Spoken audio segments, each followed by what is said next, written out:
അമ്പലപ്പുഴി ഉണ്ണിക്കണ്ണനോടു നീ എന്തു പരിഭവം മെല്ലെ ഓതി വന്നുവോ.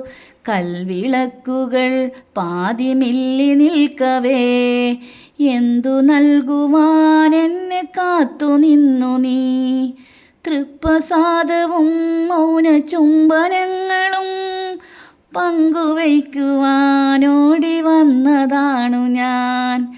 രാഗചന്ദനം നിന്റെ നെറ്റിയിൽ തൊടാൻ ഗോപകന്യകയായോടി വന്നതാണു ഞാൻ. അമ്പലപ്പുഴി ഉണ്ണിക്കണ്ണനോടു നീ എന്തു പരിഭവം മെല്ലെ ഓതി വന്നുവോ.